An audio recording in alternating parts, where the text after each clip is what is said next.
Prajwal ರೇವಣ್ಣವರ car driver ಆಗಿದ್ದಂಥ Karthik Prajwal ರೇವಣ್ಣವರನ್ನ ಬಿಟ್ಟು ಒಂದು ವರ್ಷದಿಂದ ಅವ್ರು ಮಾಡಿದ ಕಿರುಕುಳ ನೀಡಿದ ಉದ್ದೇಶಕ್ಕೆ ಬಿಟ್ಟು ಹೊರಗೆ ಬಂದ ನಂತರ ಈ ದೇವರಾಜೇಗೌಡರು ರೇವಣ್ಣವರ ಕುಟುಂಬದ ಮೇಲೆ ಮೊದಲಿಂದ ಸಜ್ಜಿದ್ದನ್ನು ಸಾಧಿಸಿದರು. ಕಾರಣ ಇಷ್ಟೇ, ದೇವರಾಜೇಗೌಡರೇ ಪತ್ರಿಕಾ ಮಾಧ್ಯಮದಲ್ಲಿ ಹೇಳಿದ ಪ್ರಕಾರ ಅವರ ಮೊದಲನೇ ಹೆಂಡತಿಯನ್ನು ಬೇರ್ಪಡಿಸಿ ಮಕ್ಕಳಿಗರೊಟ್ಟಿಗೆ ಮತ್ತು ಹೆಂಡತಿಯನ್ನು ಬೇರ್ಪಡಿಸಿ ರೇವಣ್ಣವ್ರು ಮಾಡಿದರೆ ಅದನ್ನು ಆ ಜಿದ್ದನ್ನು ನಾನು ತೀರಿಸ್ಕೊಡ್ತೀನಿ ಅಂತೇಳಿ ಪತ್ರಿಕಾಗೋಷ್ಠಿಯಲ್ಲಿ ಹಲವು ಬಾರಿ ಹೇಳಿದ್ದಾರೆ. ಇವೆಲ್ಲವನ್ನ ನೋಡಿದ ನಂತರ ದೇವರಾಜೇಗೌಡರನ್ನ ಕಾರ್ತಿಕ್ ಅವರು ಈ ಜಿದ್ದು ಇರೋದನ್ನ ಕಂಡು ಕಾರ್ತಿಕ್ ದೇವರಾಜೇಗೌಡರನ್ನ ಭೇಟಿಯಾಗಿದ್ದಾರೆ. ಮೊನ್ನೆ ಮಾಧ್ಯಮದಲ್ಲಿ ಕಾರ್ತಿಕ್ ಅವರು ಮಾತಾಡ್ತಿದ್ದ ಸಂದರ್ಭದಲ್ಲಿ ಪೆನ್ ಡ್ರೈವ್ನ ನಾನು ದೇವರಾಜೇಗೌಡರಿಗೆ ಕೊಟ್ಟಿದ್ದೆ ಅಂತೇಳಿ ಅವರು ಮಾಧ್ಯಮದಲ್ಲಿ ಹೇಳಿದ್ದಾರೆ. ಈ ಪೆನ್ ಡ್ರೈವ್ನ ಪಡೆದಂಥ ದೇವರಾಜೇಗೌಡರು ಹಲವಾರು ತಿಂಗಳಿಂದ ಅದನ್ನು ಎಲ್ಲರೂ ಸಹ ಪ್ರಚಾರ ಮಾಡಿದರು. ಕಾರಣ ಇಷ್ಟೇ, ಪ್ರಜ್ವಲ್ ರೇವಣ್ಣವರು ಎಲ್ಲ ಮಾಧ್ಯಮಕ್ಕೆ ಸ್ಟೇ ತಗೊಂಡಿದ್ರು, ಇದು ಪ್ರಚಾರ ಪಡಿಸಬಹುದು ಅಶ್ಲೀಲ ಚಿತ್ರಗಳನ್ನ ಅಂತ ಹೇಳಿ ಉದ್ದೇಶದಿಂದ ಮಾಡಲಿಲ್ಲ. ಆದರೆ ಒಂದು ಪತ್ರಿಕಾಗೋಷ್ಠಿಯನ್ನು ದೇವರಾಜೇಗೌಡರು ಹಾಸನದಲ್ಲಿ ಮಾಡ್ತಾರೆ. MP ಸೀಟನ್ನ ಪ್ರಜ್ವಲ್ ರೇವಣ್ಣವರಿಗೆ ಕೊಡೋದಕ್ಕೆ ಮುಂಚೆ ಅವ್ರ ಹೈಕಮಾಂಡ್ಗೆ ಈ ಪೆನ್ ಡ್ರೈವ್ನಲ್ಲಿರ್ತಕ್ಕಂಥ ಚಿತ್ರಗಳು ಮತ್ತು ವರದಿಯನ್ನು ಸಲ್ಲಿಸಿದ್ದೀನಿ ಅಂತೇಳಿ ಅವರೇ ಹೇಳ್ತಾರೆ. ಈ ಪೆನ್ ಡ್ರೈವ್ ಕಾರ್ತಿಕ್ ಬಿಟ್ಟರೆ ದೇವರಾಜೇಗೌಡ ಬಿಟ್ಟರೆ ಕಾರ್ತಿಕ್, ಈ ಇಬ್ಬರು ಬಂದೇ ಬಿಟ್ಟರೆ ಯಾರ ಹತ್ರನೂ ಈ ಪೆನ್ ಡ್ರೈವ್ ಇರಲಿಲ್ಲ. ಆದರೆ ಈ ಪೆನ್ ಡ್ರೈವ್ ವಿಚಾರದಲ್ಲಿ ಒಂದು ಪತ್ರಿಕಾಗೋಷ್ಠಿಯನ್ನು ಹಾಸನದಲ್ಲಿ ಮಾಡ್ತಾರೆ. ರೇವಣ್ಣವರೇ, ನೀವು ನನ್ನ ಮೇಲೆ ಏನು ಮಾಡಲಿಕ್ಕಾಗಲ್ಲ, ನಿಮ್ಮ ಇರ್ತಕ್ಕಂಥ ಅಶ್ಲೀಲ ನಿಮ್ಮ ವಿಡಿಯೋಗಳನ್ನು NR ಸರ್ಕಲಲ್ಲಿ LED ದೊಡ್ಡದಾಗಿ ದೊಡ್ಡ ಕಲರ್ನಲ್ಲಿ ತೋರಿಸ್ತೀನಿ, ನನ್ನ ಮುಂದೆ ನೀವು ಏನು ಮಾಡೋಕ್ಕಾಗಲ್ಲ ಅನ್ನೋ ಮಾತನ್ನು ಮಾಧ್ಯಮಗೋಷ್ಠಿಯಲ್ಲಿ ಹೇಳ್ತಾರೆ. ಇದಾದ ಮೇಲೆ ಭವಾನಿ ರೇವಣ್ಣವರು ಪ್ರಜ್ವಲ್ ಅವರು ಏನು ಮಾಡ್ತಾರೆ ಅಂದರೆ, ಈ ದೇವರಾಜೇಗೌಡರನ್ನ ಬುಕ್ ಮಾಡಿ ಸುಮಾರು 15 ಕೋಟಿಗೆ ಡೀಲ್ ಮಾಡಿ ಒಂದು ಕಂಡೀಷನ್ ಹಾಕ್ತಾರೆ, ಕಾರ್ತಿಕ್ ಅವರನ್ನ ಬಾಯಿ ಮುಚ್ಚಿಸ್ಬೇಕು ಅಂತೇಳಿ ದೇವರಾಜೇಗೌಡ ಕಂಡೀಷನ್ ಹಾಕ್ತಾರೆ. ಇದು ನಾನು ಹೇಳಿದ್ದಲ್ಲ, ಒಳನೇಶ್ವರ ಹಾಸನದಲ್ಲಿ ಜನರು ಮಾತಾಡ್ತಕ್ಕಂಥ ಮಾತು. ಆದರೆ ದೇವರಾಜೇಗೌಡರ ಕೈಲಿ ಕಾರ್ತಿಕನ್ನು ಬಾಯಿ ಮುಚ್ಚಿಸ್ಲಿಕ್ಕೆ ಆಗಲಿಲ್ಲ. ಆಗ ಈ ಕುಮಾರಸ್ವಾಮಿಯವರು ಇವರನ್ನು ಉಪಯೋಗಿಸ್ಕೊಂಡು ಈ ಪೆನ್ ಡ್ರೈವ್ ವಿಚಾರದಲ್ಲಿ ಕಾಂಗ್ರೆಸ್ ಪಕ್ಷಕ್ಕೆ ಏನಾದರೂ ಕೆಟ್ಟ ಹೆಸರು ತರಬೇಕು, ಇದು ನಮ್ಮ ಮೇಲೆ ಬೀಳ್ತಾ ಇದೆ, ನಮ್ಮ BJP ಮರ್ಯಾದೆ ಹೋಗ್ತಾ ಇದೆ ಅನ್ನೋ ವಿಚಾರದಲ್ಲಿ ಇವನನ್ನು ಮತ್ತೆ ಡೀಲ್ ಮಾಡ್ತಾರೆ. ಆ ಡೀಲ್ನಲ್ಲಿ ಕುಮಾರಸ್ವಾಮಿ ಅವರು ಇವನಿಗೆ ಏನು ಕೊಡ್ಲಿಕ್ಕಾಗಲ್ಲ, ಈ ಡೀಲು ಫೇಲ್ ಆಗ್ತದೆ. ಫೇಲ್ ಆದಮೇಲೆ ಇವರು ಏನು ಮಾಡ್ತಾರೆ, ಕಾಂಗ್ರೆಸ್ ಏನಾದರೂ ಕೆಟ್ಟ ಹೆಸರು ತರಬೇಕು ಅಂತೇಳಿ BJPಯವರ ಮುಖಂಡರುಗಳ ಮೂಲಕ ಒತ್ತಡವನ್ನು ಪಡೆದಂಥ ದೇವರಾಜೇಗೌಡ DK ಶಿವಕುಮಾರ ಸಂಪರ್ಕವನ್ನು ಬಯಸಿ ಮಾತುಗಳನ್ನ ಆಡಿಯೋ ಮಾಡೋದನ್ನು ಪ್ಲ್ಯಾನ್ ಮಾಡಿ ಸಂಪರ್ಕವನ್ನು ಸಾಧಿಸ್ತಾರೆ. ಆದರೆ ಅವನು ಏನು ನೆನ್ನೆ ಆಡಿಯೋ ಪ್ಲೇ ಮಾಡಿದ್ದಾನೆ ಅದೆಲ್ಲ ಶುದ್ಧ ಸುಳ್ಳು. ಅವನು ತುಣುಕುಗಳನ್ನ ಪ್ಲೇ ಮಾಡ್ತಾನೆ, ಪೂರ್ತಿ ಡಿಸ್ಕಷನ್ನ ಪ್ಲೇ ಮಾಡೋದಿಲ್ಲ. ಇದರ ಉದ್ದೇಶ ಏನಂದರೆ, ಈ ಡೀಲು ಈ ಮನುಷ್ಯನಿಗೆ ಬ್ಲಾಕ್ ಮೇಲ್ ಮಾಡಿ ಡೀಲ್ ಮಾಡಿ ಮಾಡ್ತಕ್ಕಂಥ ಉದ್ಯೋಗವನ್ನು ಬಿಟ್ಟರೆ ಇನ್ನು ಬೇರೆ ಯಾವುದೇ ಉದ್ಯೋಗ ಇಲ್ಲ. ಇವನು ಯಾವುದೇ ಹೈಕೋರ್ಟಲ್ಲಿ ಯಾವುದೇ ಕೇಸ್ಗಳನ್ನು ಪ್ರಶ್ನಿತ ಕೇಸ್ಗಳನ್ನು ಗೆದ್ದಿಲ್ಲ.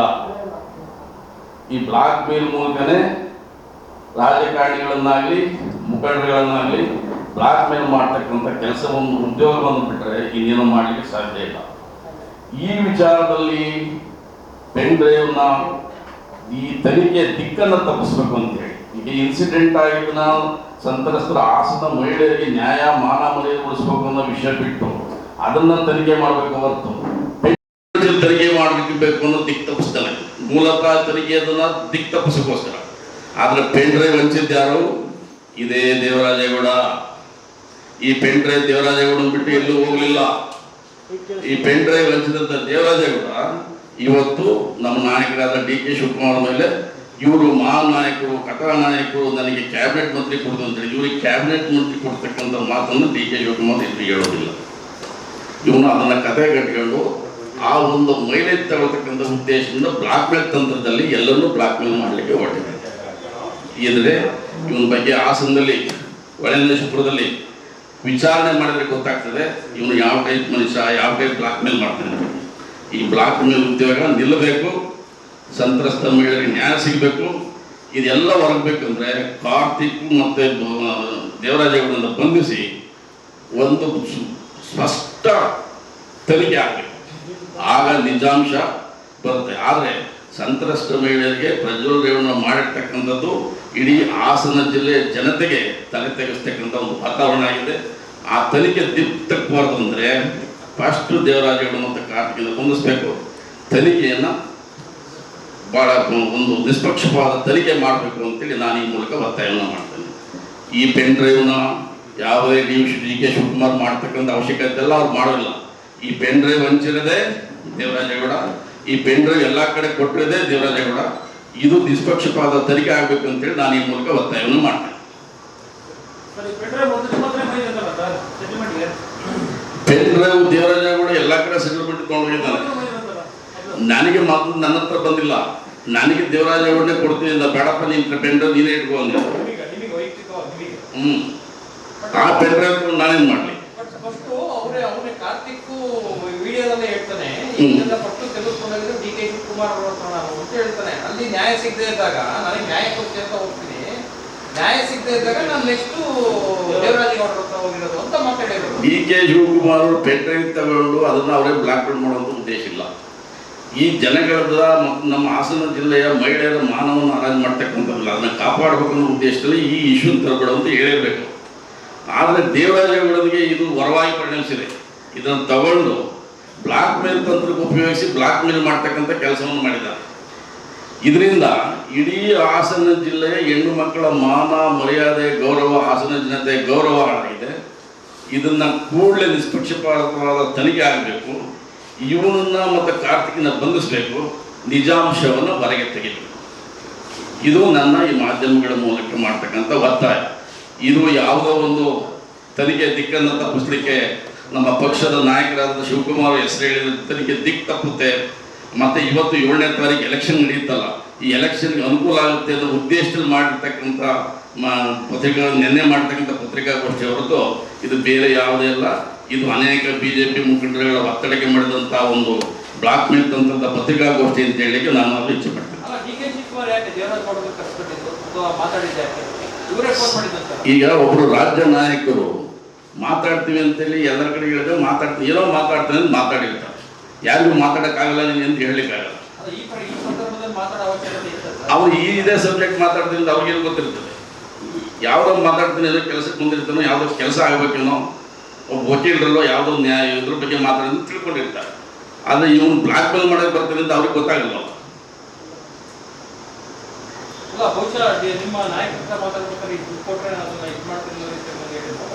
ಅಲ್ಲ, ಇವನು ಮಾತಾಡಿರ್ತಾನೆ, ಯಾಕೆಂದ್ರೆ ಉದ್ಯೋಗನೇ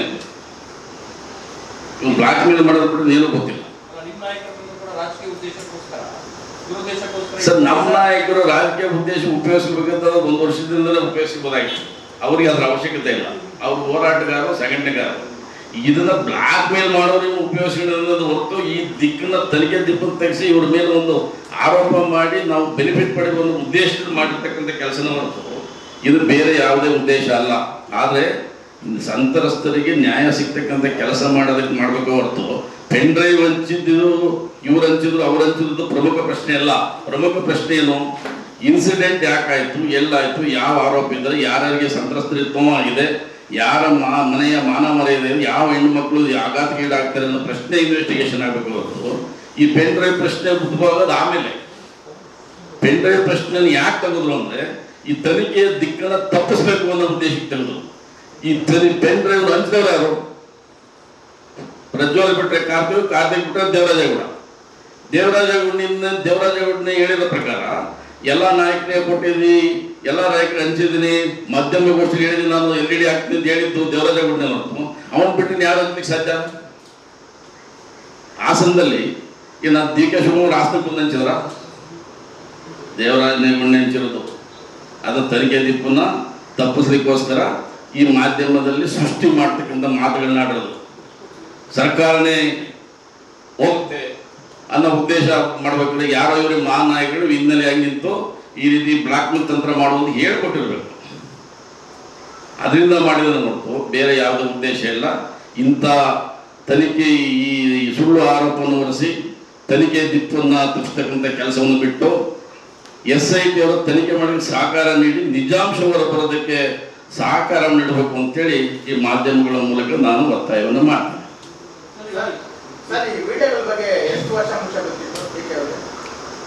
ಸರ್, ಇದು ಪ್ರಜ್ವಲ್ ರೇವಣ್ಣ ಅವರು ಸುಮಾರು 1 ವರ್ಷದ ಹಿಂದೆನೇ ಇದಕ್ಕೆ ಯಾರಿಗೂ ಸಹ ಅನೌನ್ಸ್ ಮಾಡಬಾರ್ದು ಅಂತೇಳಿ ಎಲ್ಲ ಮಾಧ್ಯಮದ ಮೇಲೆ ಸ್ಟೇ ಹಾಕ್ಕೊಂಡು ಇದು ಕಾರ್ತಿಕ್ ಅಣ್ಣವರು ಪ್ರಜ್ವಲ್ ರೇವಣ್ಣನ ಬಿಟ್ಟು ಡ್ರೈವರ್ ಈಚೆ ಬಂದದ್ದು 1 ವರ್ಷದಿಂದ ಈಚೆಗೆ.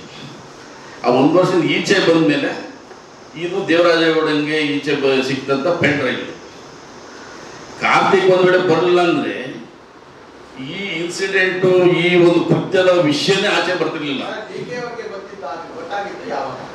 DK ಅವರಿಗೆ ಈಗ ಒಂದು ಎಲೆಕ್ಷನ್ 8 ದಿವಸ ಮುಂಚೆ ಗೊತ್ತಾಗಿರೋ ವಿಷಯ. ಯಾವಾಗ ಅಂತಂದ್ರೆ ಈ ನಮ್ದು 26ನೇ ತಾರೀಕು ಎಲೆಕ್ಷನ್ ಇತ್ತು, ಅವ್ರಿಗೆ 24ನೇ ತಾರೀಕು ಗೊತ್ತಾಗಿರ್ಬೇಕು, ಗೊತ್ತಿಲ್ಲ ಅವ್ರಿಗೆ.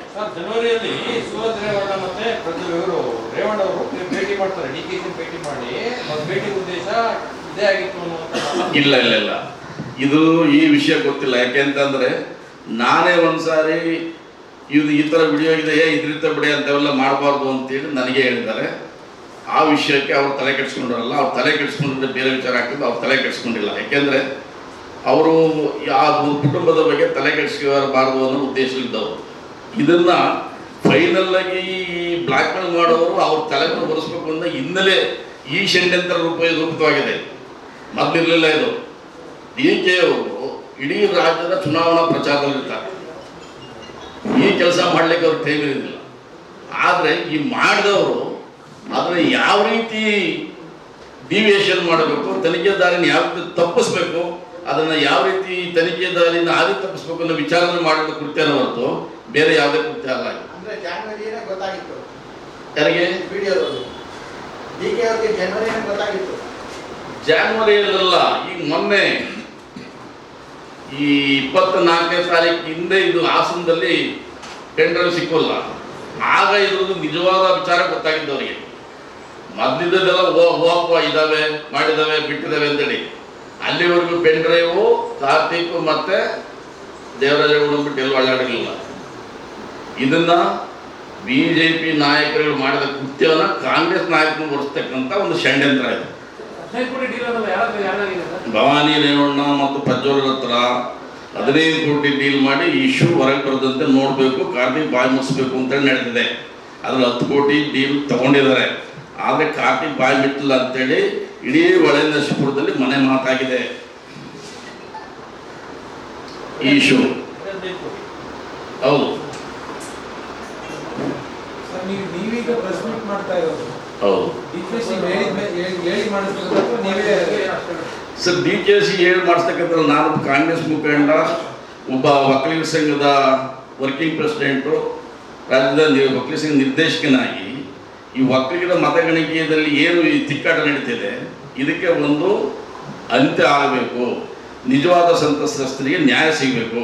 ನಾನೊಬ್ಬ ಹಾಸನದನಾಗಿ ಹಾಸನದ ಮಹಿಳೆಯರ ಮಾನ ಗೌರವ ಹೋಗಬಾರ್ದು, ಎಷ್ಟೋ ಕುಟುಂಬಗಳು ಹಾಳಾಗಬಾರ್ದು ಅನ್ನೋ ಉದ್ದೇಶ ಮಾಡ್ತಾ ಇರೋದು ಹೊರತು ಈ ನಾನು ಮಾಡ್ತಾ ಇರೋ ವಿಚಾರಕ್ಕೂ DK ಶಿವಕುಮಾರ್ ಅವರು ಯಾವುದೇ ಸಂಬಂಧ ಇಲ್ಲ. ಸರ್, ಈಗ ಪೆನ್ ಡ್ರೈವ್ ಹಂಚಿದ ಆರೋಪದ ಮೇಲೆ ಕಾಂಗ್ರೆಸ್ ಕಾರ್ಯಕರ್ತರ ಮೇಲೆ FIR ಆಗಿತ್ತು. ದೇವರಾಜೇಗೌಡರು ಹಂಚಿದ್ದಾರೆ ಅಂತ ಹೇಳಿದ್ರೆ ನೀವು ಆಯ್ತು. ಈಗ ಸೈಬರ್ ಕ್ರೈಮ್ನಲ್ಲಿ ರೇವಣ್ಣವರು ಕಂಪ್ಲೇಂಟ್ ಕೊಟ್ಟಿದ್ದಾರೆ 4 ಜನದ ಮೇಲೆ. ಒಬ್ಬರು ಶರತ್, ಒಬ್ಬರು ನವೀನ್ ಗೌಡ, ಒಬ್ಬರು ಪುಟ್ಟರಾಜು, ನವೀನ್ ಗೌಡ, ಶರತ್ತು, ಇನ್ನೊಬ್ರು ಕಾರ್ತಿಕ್. ದೇವರಾಜೇಗೌಡದ ಮೇಲೆ ಯಾಕೆ ಕೊಡಲಿಲ್ಲ? ಸೈಬರ್ ಕ್ರೈಮ್ ಕೊಡಬೇಕಲ್ಲ, ಅವರೆಂದರೆ ಪಕ್ಕ ವಿರೋಧಿ. ಈ ಡೀಲ್ ಆಗಿರೋದ್ರಿಂದ ಅವನ ಮೇಲೆ ಸೈಬರ್ ಕ್ರೈಮ್ ಮೇಲೆ ಕಂಪ್ಲೇಂಟ್ ಕೊಡಲಿಲ್ಲ.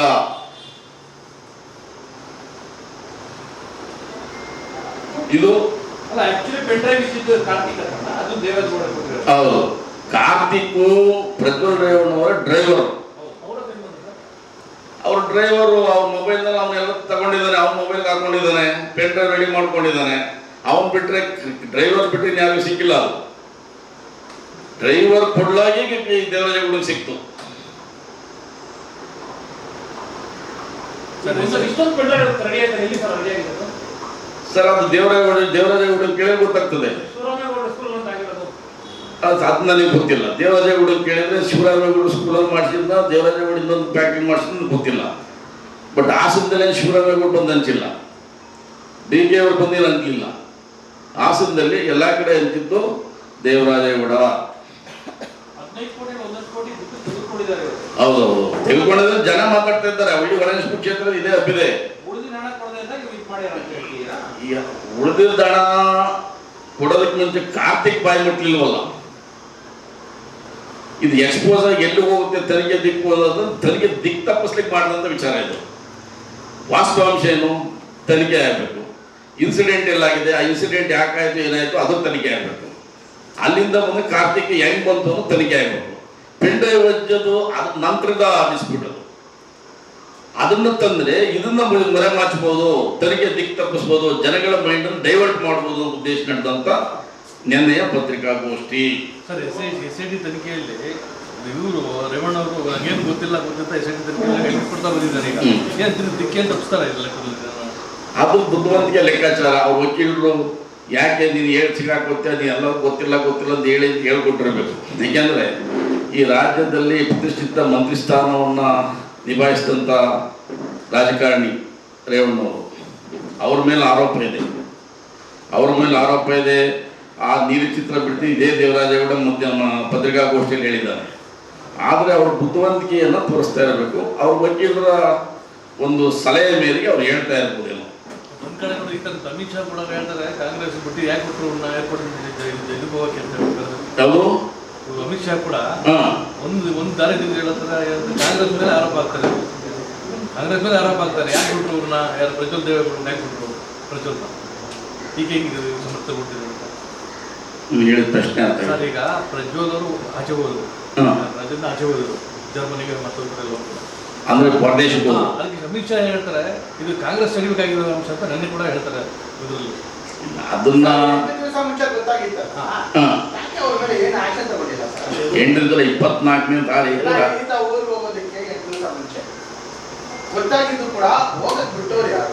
ಈಗ ಅದು ಸಂತ್ರಸ್ತೆಯವರು ಕಂಪ್ಲೇಂಟ್ ಕೊಟ್ಟಿದ್ದು 29ನೇ ತಾರೀಕು.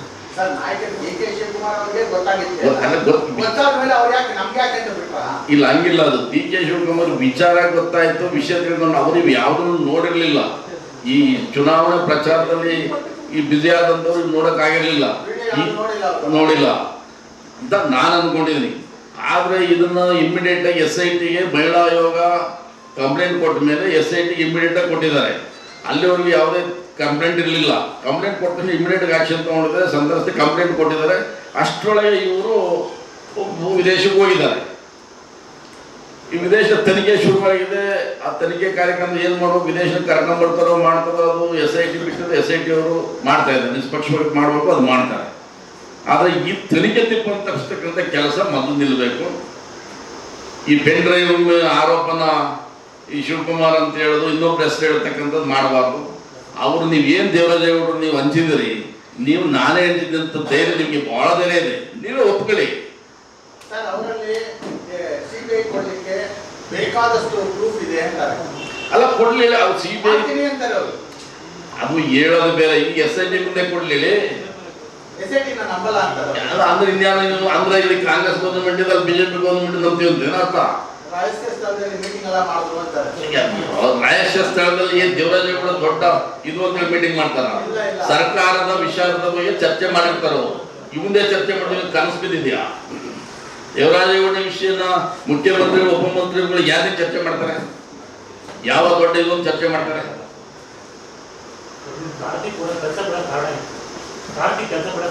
ಅವ್ರದ್ದು ಪ್ರಾಪರ್ಟಿ ವಿಷಯ ಲಿಟಿಗೇಷನ್. ಅವರ ಹೆಂಡತಿಗೆ ಭವಾನಿ, ಅವರು ಕಾರ್ತಿಕ್ ಕೂಡ ತಿಳಿಸಿದ ಪ್ರಕಾರ ಅವ್ನ ಆಡಿಯೋನು ಇದೆ, ಒಂದು ಪ್ರೆಸ್ ಮೀಟ್ ನೋಡಿದ್ದೀರಿ, ಮಾಧ್ಯಮದಲ್ಲಿ ಹೇಳಿದ್ದಾನೆ. ಅವರ ಹೆಂಡತಿ ಗರ್ಭಿಣಿಯಾದಾಗ ಪಾಪ ಭವಾನಿ ರೇವಣ್ಣವರು ಆ ಯಮ್ಮನಿಗೆ ಹೊಟ್ಟೆಗೆ ಹೊದ್ದು ಮಗು ಈಚೆ ಬರೋದಕ್ಕೆ ಮುಂಚೆ ಅಭಾಷಣ ಆಯಿತು ಅನ್ನೋ ಅವನು ಹೇಳೋ ಪ್ರಕಾರ ಅವನು 13 ಎಕರೆ ಜಮೀನಿತ್ತು. ನನ್ನ ಜಮೀನಿಂದ ಆಚೆ 30 ಎಕರೆ, ಈಚೆ 40 ಎಕರೆ ಸರ್ಕಾರಿ ಜಮೀನಿದೆ. ಈ ಜಮೀನನ್ನ ಬರ್ಸ್ಕೊಂಡ್ರೆ ಅಷ್ಟು ಜಮೀನು ಹೊಡಿಬೋದು ಉದ್ದೇಶಕ್ಕೆ ನನಗೆ ಬಲವಂತ ಕೊಟ್ಟು ಆ ಒದ್ದನ ಹೆಂಡತಿ ಹಿಂಸೆ ಕೊಟ್ಮೇಲೆ ನಾನು ಬರ್ಕೊಟ್ಟೆ ಅನ್ನೋ ಮಾತನ್ನ ಹೇಳ್ತಾನೆ ಮಾಧ್ಯಮದಲ್ಲಿ ನೀವು ಕೇಳಿದ್ರಿ.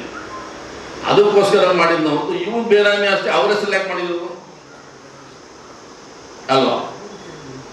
ಆ ಉದ್ದೇಶ ಡಿಸ್ಪ್ಯೂಟ್ ಆಯ್ತು. ಇದನ್ನ ಎಲ್ಲ ದಾರಿ ತಪ್ಪಿಸೋ ಕೆಲಸನ ಇದನ್ನ ಡೈವರ್ಟ್ ಮಾಡೋಕ್ಕೋಸ್ಕರ ಈ ದೇವರಾಜೇಗೌಡನ ಉಪಯೋಗಿಸ್ಕೊಂಡಿದ್ದಾರೆ. ಪಾರ್ಟಿ ಇಲ್ಲ ಇದರಲ್ಲಿ ಏನ್ತೀರಾ? ಯಾವುದು DK ಸರ್. ಡಿ.ಕೆ ಅವ್ರ ಪಾತ್ರ ಇಲ್ಲ ಸರ್. ಡಿ.ಕೆ ಅವರು ಇದ್ದದ್ರೆಲ್ಲ ಪಾತ್ರ ವಹಿಸುವಂತಾರಲ್ಲ. ಆದ್ರೆ ಅವ್ರಿಗೆ ಗೊತ್ತು ಡಿ.ಕೆ ಅವರಿಗೆ ಇದು ಹೆಣ್ಣು ಮಕ್ಕಳ ಮಾನ ಗೌರವ ಪ್ರಶ್ನೆ, ಹಾಸನ ಜಿಲ್ಲೆಯ ನಾಗರಿಕರ ಪ್ರಶ್ನೆ, ಇಂಥದಕ್ಕೆಲ್ಲ ನಾವು ಇನ್ಸ್ಪೈರ್ ಆಗಬಾರ್ದು ಅನ್ನೋ ಉದ್ದೇಶದಲ್ಲಿ ಇಂಥದಕ್ಕೆ ಅವ್ರು ಕೈ ಹಾಕಿದ್ರು. ರಾಜಕೀಯಕ್ಕೋಸ್ಕರ ಏನ್ ಬೇಕಾದ್ರೂ ಮಾಡ್ತಾರೆ. ರಾಜಕೀಯಕ್ಕೋಸ್ಕರ ರಾಜಕೀಯ ಮಾಡ್ಬೋದು. ಇದು ನೋಡಿ, ರಾಜಕೀಯಕ್ಕೋಸ್ಕರ ರಾಜಕೀಯ ಮಾಡ್ಬೋದು. ಆದರೆ ಇದು ಹೆಣ್ಣು ಮಕ್ಕಳ ಗೌರವ ಮಾನ ಮರ್ಯಾದೆ ಪ್ರಶ್ನೆ. ಸ್ವಲ್ಪ ಕೆಲವು ಪ್ರತಿಷ್ಠಿತ ಕುಟುಂಬಗಳ ಒಂದು ಜೀವನದ ಪ್ರಶ್ನೆ. ರಮೇಶ್ ಜಾರಕಿಹೊಳಿ ಇವತ್ತು ಬೆಳಗಾವಿ ಒಂದು ಸ್ಟೇಟ್ಮೆಂಟ್ ಕೂಡ ಮಾಡಿದ್ದಾರೆ. ಸಿಡಿಇಡಿ ಮಾಡೋದ್ರೊಳಗಡೆ ಮಹಾನಾಯಕ ಎತ್ತಿದ ಕೈ ಇವತ್ತು ಇದಾಗ್ತದೆ, ನಾಳೆ ಸಿದ್ದರಾಮಯ್ಯ ಮತ್ತೆ ಮಹಾನಾಯಕ ಇದ್ದೀರಿ. ಕುಮಾರಸ್ವಾಮಿ ಅವರು ಪೆನ್ ಡ್ರೈವ್ ಮಾಡಿ ಅಸೆಂಬ್ಲಿನೇ ತೋರಿಸ್ಲಿಲ್ವಾ? ಡಿ.ಕೆ ಅವರೆಲ್ಲರೂ ಪೆನ್ ಡ್ರೈವ್ ಮಾಡಿ ಇದೆ ಅಂತ ಎಲ್ಲರೂ ತೋರಿಸಿದಾರ ಹೇಳಿ? ಸರ್, ಮಾಡೋರು ತೋರ್ಸಲ್ಲ, ತೋರ್ಸೋರು ಮಾಡಲ್ಲ ಅಂತ ಅನ್ಬೋದು. ಅದನ್ನೇ ಯಾಕೆ ನಾವು ಇವರೇ ಮಾಡಿದಂತ ಹೇಳ್ಬೇಕು? ಈಗ ಒಂದು ಕೃತ್ಯದಲ್ಲಿ ರಮೇಶ್ ಜಾರಕಿಹೊಳಿ ಅವರಿಗೆ ಆಯ್ತು, ಆ ಕೃತ್ಯದಲ್ಲಿ ಇದು ಒಂದು ಅವ್ರವ್ರಿಗೆ ಜಿದ್ದಿತ್ತು, ಅವ್ರು ಹೇಳಿದ್ದಾರೆ. ಆದರೆ ಇದು ಸುಮಾರು 2926 ಮಹಿಳೆಯರ ಚಿತ್ರಗಳು ಅಂತೇಳಿ ಮಹಿಳಾ ಆಯೋಗ ಹೇಳಿದೆ. ಅಷ್ಟೆಲ್ಲದೂ ಮರ್ಯಾದೆ ಪ್ರಶ್ನೆ, ಹೆಣ್ಮಕ್ಳದು ಗೌರವದ ಪ್ರಶ್ನೆ, ಮನದಂಡ ಗೌರವ ಪ್ರಶ್ನೆ. ಇಂಥ ಕೆಲಸನ ಡಿ.ಕೆ ಅವರು ಮಾಡೋದಿಲ್ಲ. ಇನ್ನು ಹೋರಾಟದ ವಿಷಯದಲ್ಲಿ, ರಾಜಕೀಯ ವಿಷಯದಲ್ಲಿ ಮಾಡಿರ್ತಾರೆ. ಈ ಗೌರವ ಬರ್ತಕ್ಕಂಥ ಕೆಲಸ, ಇಂಥ ಕೆಲಸದಲ್ಲಿ ಅವ್ರು ಕೈ ಹಾಕಿಲ್ಲ. ಇದನ್ನು ಅವ್ರ ಹೆಸರನ್ನು ಹಾಳು ಮಾಡೋದಕ್ಕೋಸ್ಕರ, ಅವ್ರ ಮೇಲೆ ಜಿತ್ತಿಸ್ಕೊಳ್ಳೋಕ್ಕೋಸ್ಕರ, ತನಿಖೆ ದಾರಿನ ತಪ್ಪಿಸೋದಕ್ಕೋಸ್ಕರ ಇದನ್ನ ಷಡ್ಯಂತ್ರ ಮಾಡಿ ಅವ್ರ ಮೇಲೆ ಆರೋಪ ಮಾಡ್ತಕ್ಕಂಥ ದುಷ್ಟ ಕೃತ್ಯ ಇದು. ಸರ್, ಇದು ನಿಮ್ಮ ಸ್ಟೇಟ್ಮೆಂಟ್, ಡಿ.ಕೆ ಅವ್ರ ಸ್ಟೇಟ್ಮೆಂಟ್ ಅಲ್ಲ. ಇದು ನನ್ನ ಸ್ಟೇಟ್ಮೆಂಟ್. ಸರ್, ಈ ಕೇಸಲ್ಲಿ ನವೀನ್ ಗೌಡ ಅವ್ರ ಪಾತ್ರ ಏನು ಅಂತೀರಿ ಸರ್? ನವೀನ್ ಗೌಡ ಅವರು ಈ ಗುಂಪಿನಲ್ಲಿ ಇದ್ರು ಅಂತ, ಸೈಬರ್ ಕ್ರೈಮ್ನಲ್ಲಿ ಇವೆಲ್ಲ ನಡೆಯೋದಕ್ಕೆ ಇದ್ದಾರೆ ಅಂತೇಳಿ ರೇವಣ್ಣವರು ಸೈಬರ್ ಕ್ರೈಮ್ನಲ್ಲಿ ಕಂಪ್ಲೇಂಟ್ ಕೊಟ್ಟಿದ್ದಾರೆ. ನವೀನ್ ಗೌಡ, ಶರತ್, ಪುಟ್ಟರಾಜು, ಕಾರ್ತಿಕ್ ಅವರು ದೇವರಾಜೇಗೌಡ ಮೇಲೆ ಕೊಡ್ಬೋದಿತ್ತ, ಯಾಕೆ ಕೊಡಲಿಲ್ಲ? ಕುಮಾರಸ್ವಾಮಿ ಇವತ್ತು ಈಗ ಪ್ರೆಸ್ ಮೀಟ್ ಮಾಡ್ತಾ ಇದ್ದಾರೆ. ನೋಡಿ, ಕಾಂಗ್ರೆಸ್ ನಾಯಕರ ಹಾಸನ ಸಂಸದ ಅಭ್ಯರ್ಥಿ ಶ್ರೇಯಸ್ ಪಾಟೀಲ್ ಜೊತೆಗಿರೋ ಫೋಟೋಸ್ ಎಲ್ಲ ಬಿಡುಗಡೆ ಮಾಡಿದ್ದಾರೆ. ಯಾವ ಕೊಡೋದು? ನವೀನ್ ಗೌಡ, ಶ್ರೇಯಸ್ ಪಾಟೀಲ್, ಜಮೀರ್ ಅಹಮದ್. ಈಗ ಕಾಂಗ್ರೆಸ್ ಅಭ್ಯರ್ಥಿ ಒಬ್ಬ ಚುನಾವಣೆ ನಿಂತ ಮೇಲೆ ಯಾರೇ ಬಂದರೂ ಮಾತಾಡಿಸ್ತಕ್ಕಂಥದ್ದು, ಯಾರೇ ಬಂದರೂ ಫೋಟೋ ತೆಗೆಸ್ಕೊಳ್ಳೋಂಥದ್ದು, ಯಾರೇ ಬಂದರೂ ಕೈ ಮುಗಿಯತಕ್ಕಂಥದ್ದು, ಯಾರೇ ಬಂದರೂ ಕಾರ್ಯಕ್ರಮ ಸಾಮಾನ್ಯ. ಹಳೆ ಫೋಟೋ ಸರ್, ಈಗಿನ ಫೋಟೋ. ಈ ಹಳೆ ನಾವು ಜಿಲ್ಲಾ ಪಂಚಾಯತ್ ಮೆಂಬರ್ ಆಗಿದ್ನಲ್ಲ ಶ್ರೇಯಸ್ ಪಟೇಲ್, ಇವಾಸ ಜಿಲ್ಲಾ ಪಂಚಾಯತ್ ಮೆಂಬರ್ ಮಾಡಿರ್ತಾರೆ. ಅದಕ್ಕೆ ನಾವು ಈ ಫೋಟೋ ತೆಗೆಸಿದ ತಕ್ಷಣ is not involve in the crime.